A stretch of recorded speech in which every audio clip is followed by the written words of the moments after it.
My ex-husband and I have an 18-year-old son together. We divorced 8 years ago after I caught him cheating, which was also the last time I saw him. I left and he didn't see that I was there, and I had my brothers serve him the papers and clear out my stuff. My lawyer handled everything during the court stuff. Unfortunately, in my state, they don't consider infidelity for custody, so we split 50-50. Since then, I've used a co-parenting app for any needed communication. It records all our conversations via text so they can be saved. I've never had so much as a look at my ex since. We agreed to just drop our son off outside our houses and stay inside during this. I haven't tried to stop my son from having a relationship with his father. I prefer not to hear about it from him, though I don't outright ban the subject or anything like that. Anyway, my son's graduation is coming up, and of course he wants us both there. The issue is that the school seats parents together by default. I'm willing to go with that if need be, but I'd prefer not to have to do that. So I asked my son if he would mind asking if the school could have us separated. He got upset, claiming I hated his father more than I loved him. I told him that's not true, I was just asking, but he unloaded on me.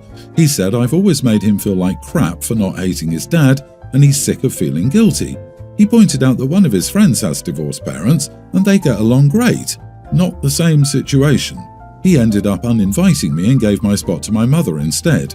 Now I feel awful and wonder if I should have let it go. You're in a tough position, but this is your issue, not your son's. You are the idiot because you tried to make him deal with your issue. You should have contacted the school yourself to see what they could arrange. They have a mechanism in place for this sort of thing. Yeah, pick up the phone and call the school. For the last 8 years, he was a child involved in your problems.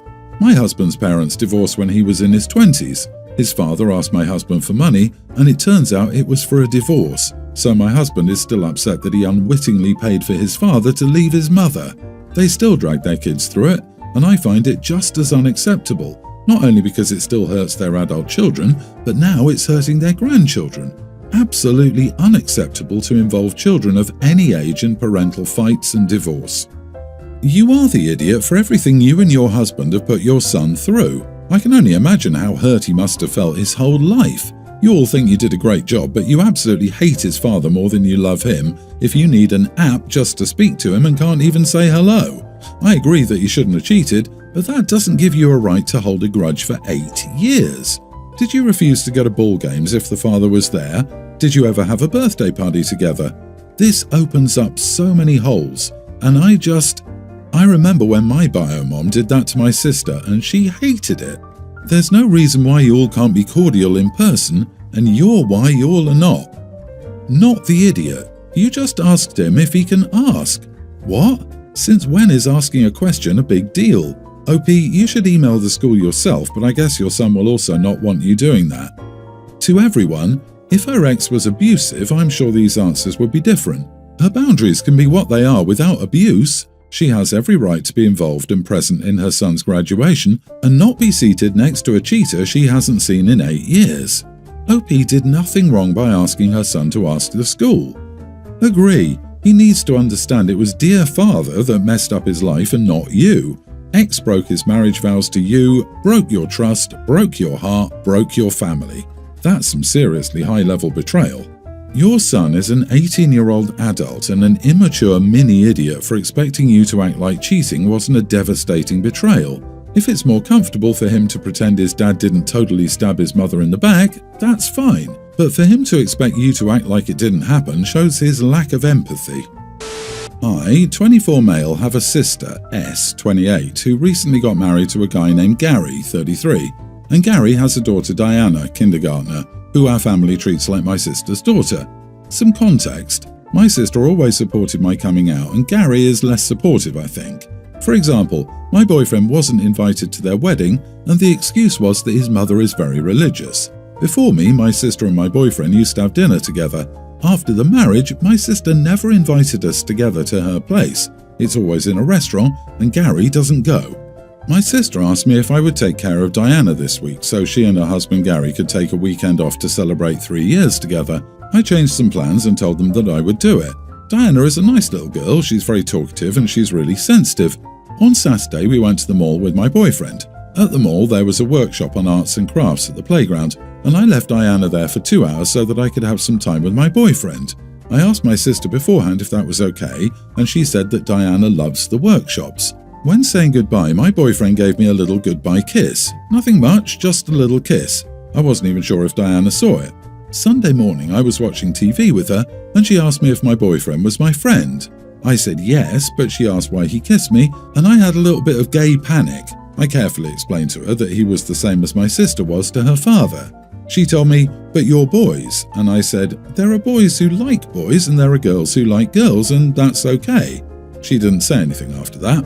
On Monday, I got an angry text from Gary saying that Diana was confused because of me.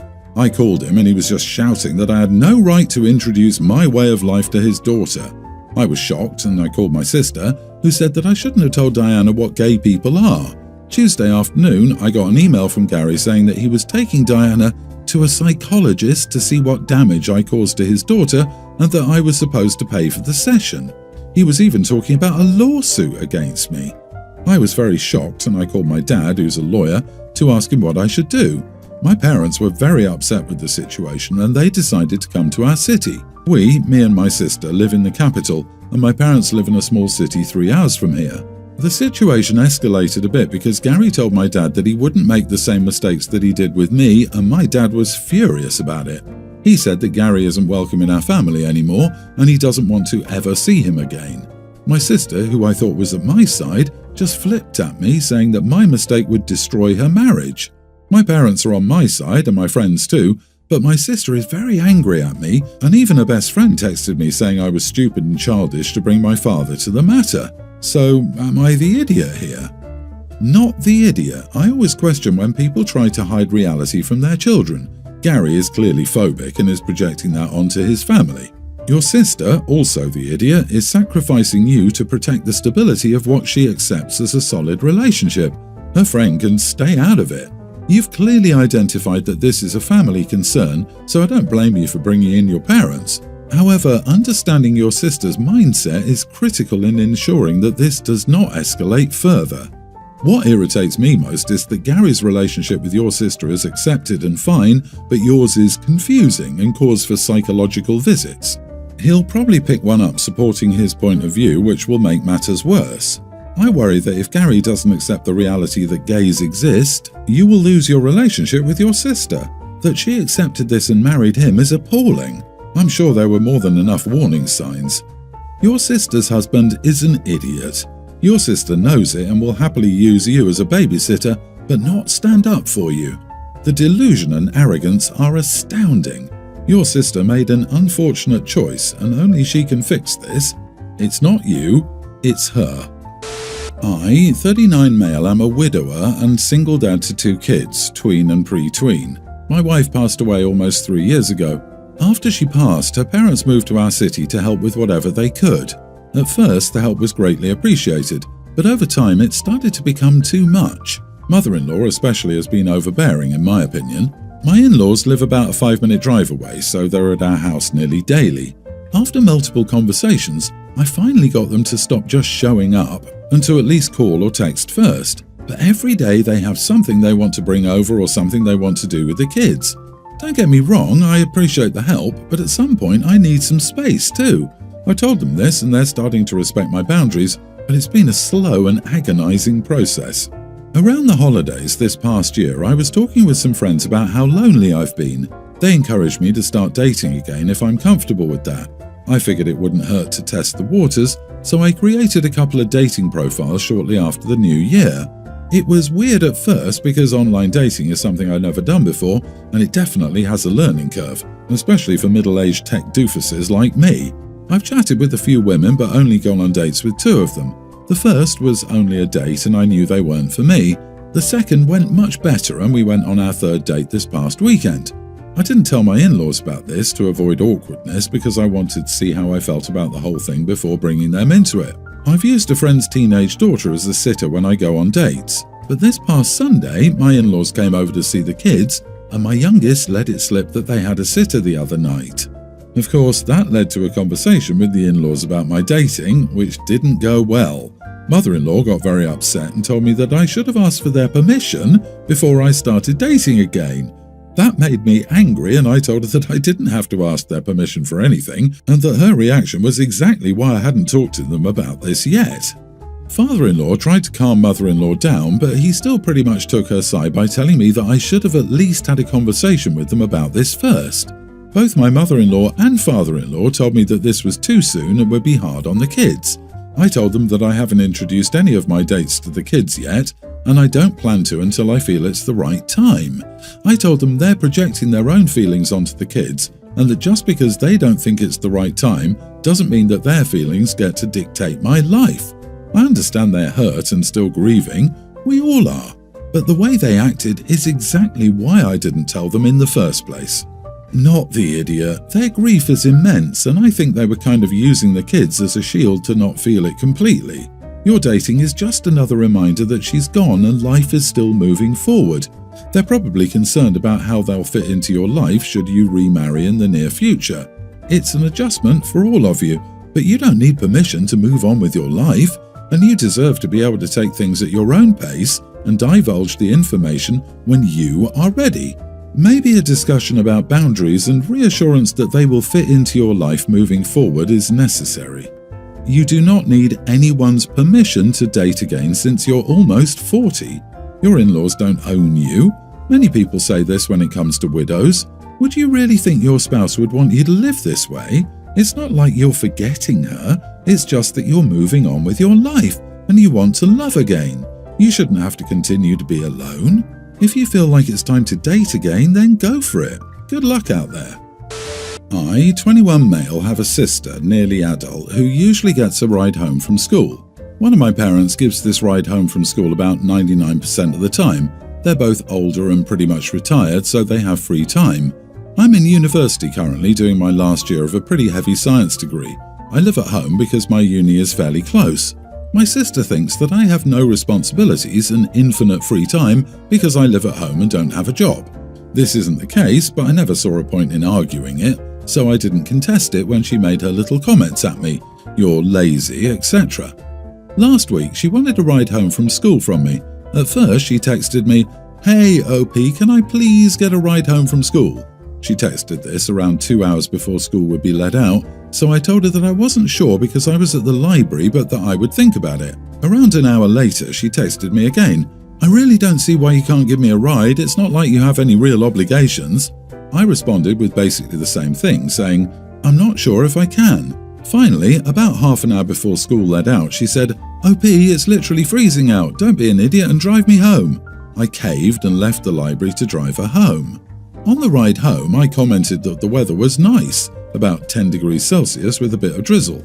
It's clear she took this as an insult or something because she responded with, "Oh my god, you're so damn lazy. You don't even have a job. Stop complaining and just drive." Something about this comment set me off, so I pulled over and told her to get out. I didn't yell, but when she protested, I said, "Get the heck out before I flip out." She walked home, and when she got home, she was bawling her eyes out. Later that night, my mom got mad at me. However, I responded by saying that it's literally a 5-minute drive and a 15-minute walk. It's not like I made her run a marathon or anything. So, am I the idiot? Edit, just to remove any confusion, the walk home is 15 minutes in a suburban area. I walked home every day when I went to that school, but the family dynamic was different back then. Not the idiot, my sister is like this too. She only talks to me when she wants something and can always be a huge jerk. It's not like you left her in the middle of nowhere at night. She's nearly an adult and can walk 15 minutes through some neighborhoods. School is a lot of work. It's awesome you can live at home and focus on it. My degree is in a science-related field, and those last few semesters can be intense. Keep up the hard work and don't let her or anyone else get to you. Everyone's the idiot here, her more so. She's entitled and disrespectful towards you, but you also jerked her around by saying maybe over and over. She asked with 2 hours to spare. If you'd said no from the beginning, she might have been able to arrange a different way home. Yeah, it's called walking 15 minutes.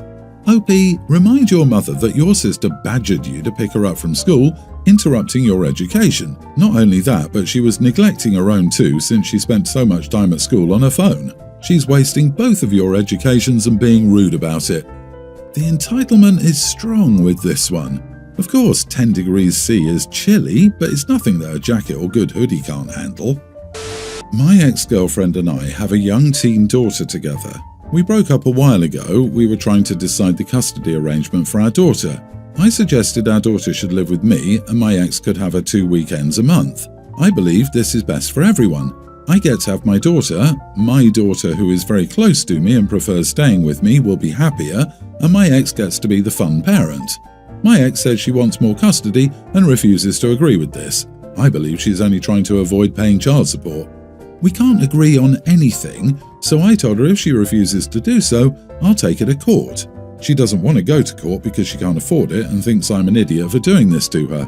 Her family has been calling me a lot just to insult me, but my family is supporting my decision and thinking I'm right, and doing what's best for my child and me. So, am I the idiot? You are the idiot. You're both her parents, so why is it your way or the highway? It sure sounds like you're trying to use your financial leverage to prevent your ex from being able to parent.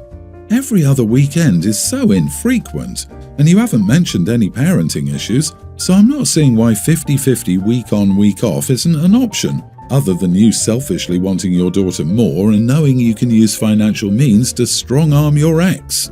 If you think dragging your child's mother into an ugly custody battle is what's best for her, your thinking is entirely delusional. You're missing the fact that OP currently has primary custody. This is de facto the established arrangement, and the party that wants to change it needs to challenge it in court, not argue about it. A good co-parenting relationship is preferred, but ultimately, OP is not obliged to change the custody arrangement on his ex's whims. That's what courts are for. I also don't see any reason to doubt the teen doesn't want to be with her mother. Anyone can speculate why and who's at fault, but a teen is old enough for the child's opinion to be considered regarding custody. Based on those 2 points, I'd say OP's not the idiot. Everyone's the idiot here. There's clearly more to the story. Your daughter is a teen and you live an hour away from her mother. And now, in the middle of her high school semester, you and her mom are duking it out. If you can't come to a reasonable agreement, you should get a mediator. At her age, they'll ask her where she wants to be and sign off on that. If it's true that she wants to be with you, then you shouldn't have any reservations about going down that route. The quicker you get this settled, the quicker everyone can move on and heal.